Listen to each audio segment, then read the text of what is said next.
Salut à tous, on se retrouve aujourd'hui sur Seven Wonders Duel et on est contre un joueur assez fort vu qu'il est Elo 480. Donc le choix des merveilles, j'avais commencé par prendre la Pirée, il a pris le muselet et le grand phare. J'ai pris le cirque et ensuite j'ai pris le sphinx et la Via Appia pour pouvoir rejouer un maximum. Et donc c'est moi qui démarre cette partie et je vais commencer par prendre le bois. Et en fonction de ce qu'il prend, je vais soit prendre un scientifique, soit prendre le dépôt d'argile. L'idée, c'est que j'ai pas envie de lui laisser ces deux scientifiques dès le début. Après, j'ai trois merveilles pour rejouer, il n'en a qu'une, donc j'ai plutôt un bon départ au niveau des choix des merveilles. Maintenant, comment on va pouvoir jouer ça? Donc on n'a aucune extension là, on est sur le jeu de base. On va prendre le dépôt de bois.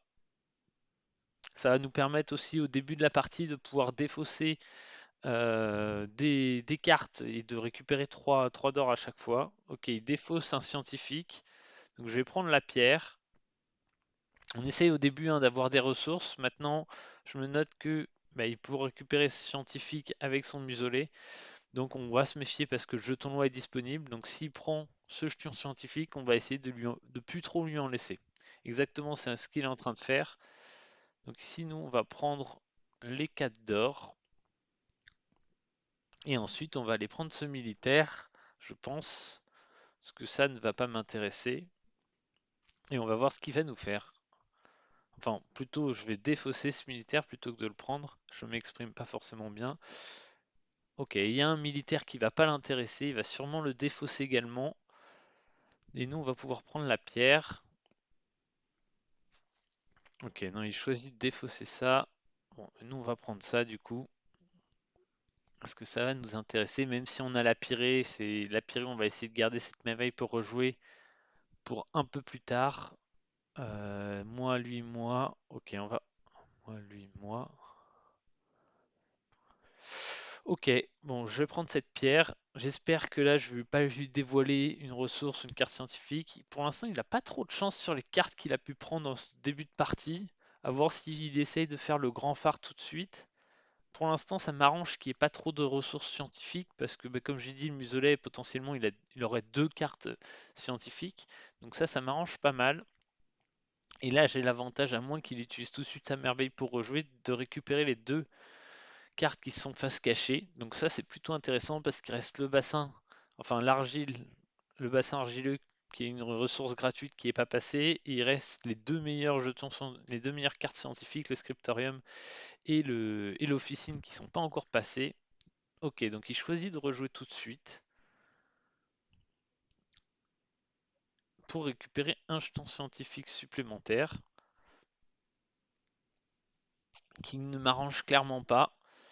Euh, Parce que du coup, maintenant, il a 3 jetons scientifiques, mais il a plus de merveilles pour rejouer. Et ça, c'est intéressant, c'est que je vais pouvoir contrôler la game avec le fait qu'il n'ait plus de merveilles pour rejouer. Donc, on va peut-être prendre le risque qu'il récupère un cinquième jeton, un quatrième, enfin, troisième, plus avec l'apothicaire, un quatrième jeton scientifique.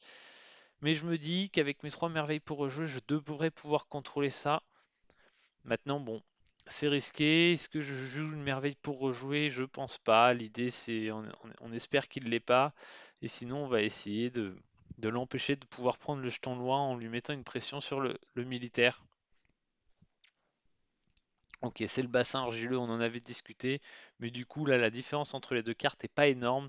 Donc ça m'inquiète pas trop trop. Ok, bon. C'est un début de partie qui est pas mal pour moi. À voir comment je vais pouvoir me débrouiller, mais j'ai plus de ressources que lui. En termes de points de victoire, on est un peu derrière, mais c'est nous qui pouvons jouer en premier sur ce tour. Donc on va jouer et on va directement lui mettre un peu de pression militaire en espérant qu'il chope pas trop de jetons scientifiques. Ok, 2 pierres. Bon, il a le dépôt de pierre, donc c'est pas trop dérangeant. En plus, j'ai 2 pierres moi également, donc ça c'est pas quelque chose qui me coûtera beaucoup plus d'argent.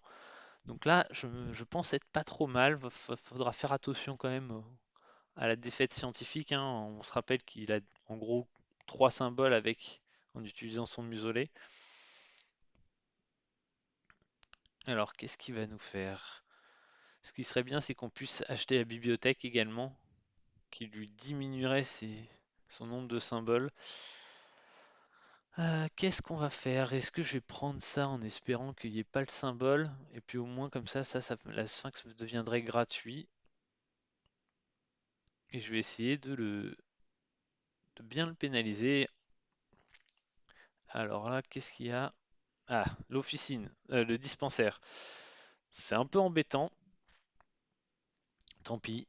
On va devoir faire, on va devoir faire 100. Est-ce qu'il va prendre le jeton loi ou est-ce qu'il va prendre la théologie? La théologie peut être intéressante pour lui pour pouvoir justement rejouer pas mal de fois. Ok, il prend théologie, mais du coup, il diminue un peu ses chances de gagner militairement. Bon, ça peut se comprendre hein, totalement ce choix, mais au moins ça lui permet d'avoir plus de flexibilité sur son jeu.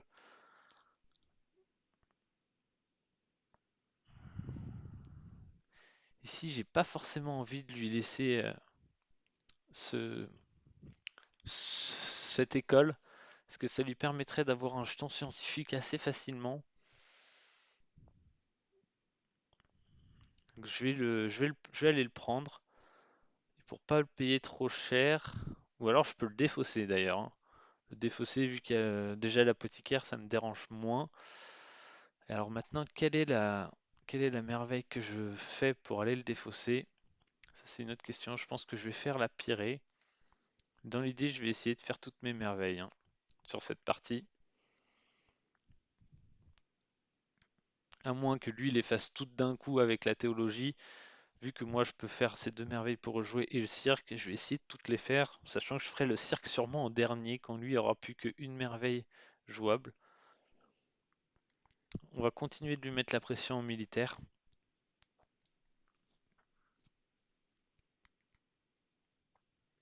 Il y a quelque chose d'assez intéressant là.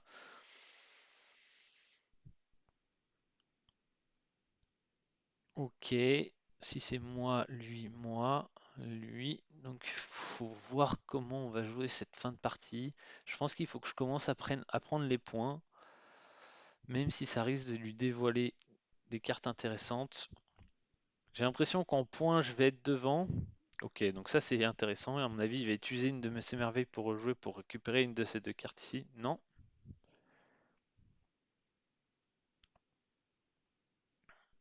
Ok, tac tac tac. Ce qui me fait peur là, c'est que cette carte, la bibliothèque, soit sous une de ces deux cartes et qu'il la prenne.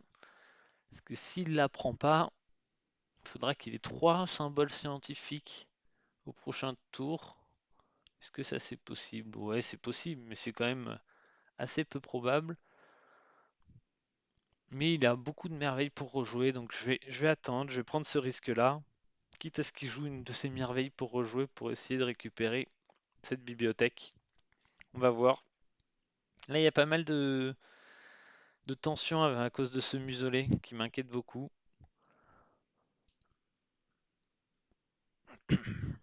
Alors, qu'est-ce qu'il va nous faire?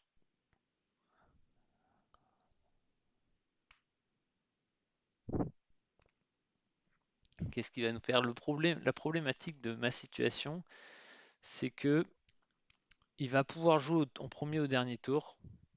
Ok, donc là, il fait ça en espérant récupérer le symbole scientifique. Alors, c'est pas celui qu'il cherchait. Il va sûrement le prendre, mais c'est pas celui qui l'arrange le plus.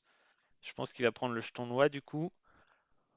Ok, donc il a deux, mais il aura jamais celui-là. Donc il aura trois avec le muselet, comme ça. Moi j'ai 11 d'or, donc ça c'est pas mal. Je vais pas avoir besoin de ça. Donc je vais prendre les points. Donc là son objectif ça va être de récupérer les deux derniers symboles scientifiques sur les deux derniers tours. Le problème c'est qu'il va un peu manquer d'or. Alors bon, est-ce que ça j'ai intérêt à le faire? Je pense que oui, histoire que ça lui coûte vraiment beaucoup très cher en bois si ça coûte plus d'un bois. Ah non, en fait il va avoir assez d'or. Donc là, ok, ok, ok. Donc ça c'est intéressant pour moi. Il n'a pas l'option Va falloir voir comment il pourra gagner cette partie. Clairement, en points, je suis assez devant. Il a deux merveilles pour rejouer, j'en ai deux.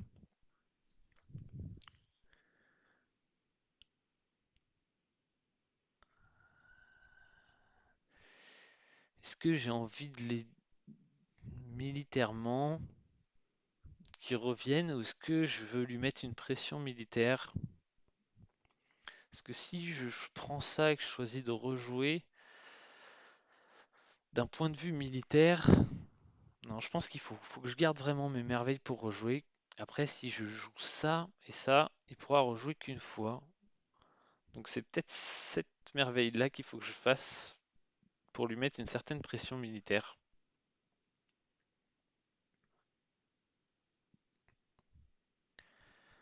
Alors, comment on va jouer ça? On va avoir deux merveilles pour rejouer chacun.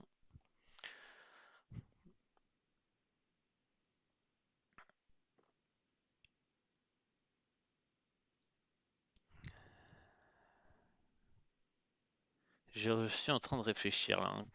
Je pense qu'il peut pas trop me battre. Quoique, là, il a 1, 2, 3, 4, 5, 6, 7, hein. Cette carte était exceptionnelle pour lui. Donc il a quand même 18 points comme moi. Donc ça, c'est inquiétant. Ça va lui coûter... Ça va lui coûter cher quand même. On va faire ça. Même si on ne lui détruit pas de carte, au moins on a fait cette merveille. Et potentiellement, si à un moment je dois utiliser mes deux merveilles pour rejouer, ça va me permettre de pas être en difficulté et lui va pas pouvoir rejouer deux fois de suite. Parce qu'ici, je pense que est-ce qu'il faut que je fasse une merveille pour rejouer maintenant? Je suis pas sûr. On va la faire quand même. Et on va essayer de se débrouiller avec une seule merveille pour rejouer sur la fin de la partie. Je suis en train de réfléchir, est-ce que c'est le meilleur coup? Parce que si je joue ça et qu'il a un symbole scientifique ici, ça me risque de m'embêter. Après, c'est peu probable, mais s'il l'a et que c'est cette case-là encore, c'est pas trop grave. Par contre, si c'est cette case-là, il va la prendre et ce sera quasiment perdu. Si c'est cette case-là, je vais prendre celle-là et du coup, il faudrait calculer. Hop, ensuite c'est lui, moi, lui, moi. Alors, lui. Allez, on va faire cette merveille pour rejouer.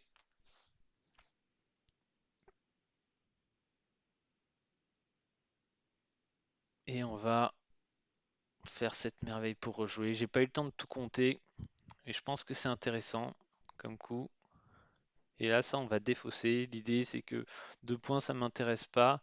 Et je sais que déjà, pour gagner scientifiquement, il sera obligé de prendre une de ces deux tuiles.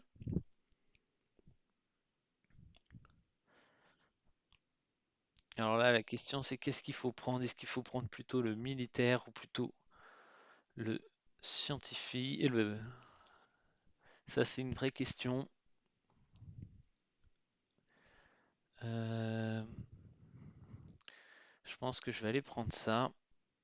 Parce que si ça, c'est un scientifique, ça va pas me poser problème. Et au pire, il s'en sortira bien sur le militaire. Mais je pense pas qu'il puisse me battre militairement non plus. Ok.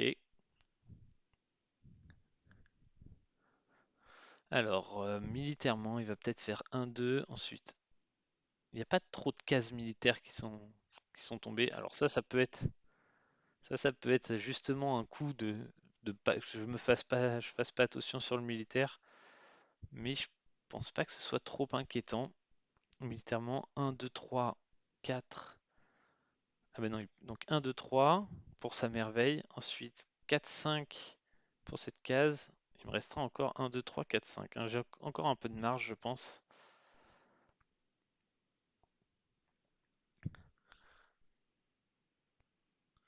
Alors, faudrait pas compter. Et voilà, là on arrive sur la situation où il peut aller récupérer un symbole scientifique et ensuite acheter ça. Ouais, mais ça, ce serait pas trop grave. En fait, faut pas que je lui dévoile un symbole scientifique à ce moment-là. Parce que moi, je veux surtout pas. Il en a trois. Il peut en avoir le quatrième ici. Il sera obligé d'acheter celui-là. Donc s'il rejoue, je suis en train de réfléchir là. J'ai l'impression que le play c'est ça. Bon, de toute façon, il peut quasiment gagner que scientifiquement. Donc si j'achète ça, il va acheter ça, c'est sûr. Ensuite, moi, je vais acheter ça. Il va acheter ça. Donc je vais tout lui dévoiler. Donc vaut mieux que je prenne ça. Et on va voir en espérant que ce soit pas le symbole scientifique ici. Ok. Et sa problématique maintenant, c'est que quand je vais acheter ça, il va être obligé d'acheter ça. Et je vais acheter ça. Ah, peu importe en fait où il est, le symbole scientifique, ça va me poser problème. S'il y a un symbole scientifique, je perdrai. Dommage. J'aurais peut-être pas dû faire mes rejouer trop tôt.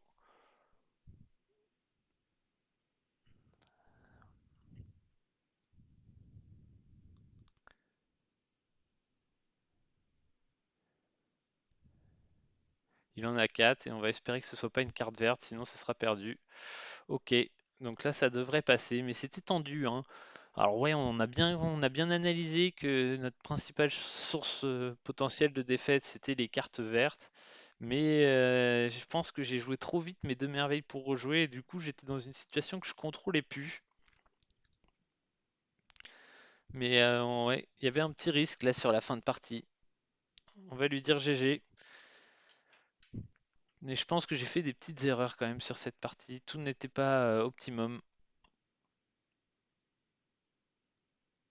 Mais bon, l'important, c'est qu'on ait réussi à l'emporter. Mais ouais, il a bien réussi à revenir avec sa théologie, hein. C'est ce qui m'a posé quelques problèmes. Mais bon, j'avais eu la chance sur les merveilles d'avoir trois merveilles pour rejouer. Ça m'a permis de contrôler quand même la partie. Donc voilà, j'espère que cette petite vidéo vous a plu sur Seven Wonders Duel. Pour le coup, c'était une partie avec un joueur qui était assez fort parce que de mémoire, il était classé dans le top 100 sur Board Game Arena. Donc il y avait une petite tension qui s'est créée là sur cette victoire scientifique, mais on a réussi à s'en sortir. On a clairement analysé que c'était comme ça qu'il comptait gagner. La pression militaire au final n'a pas servi. On n'a pas réussi à vraiment l'exploiter pour le mettre sous pression.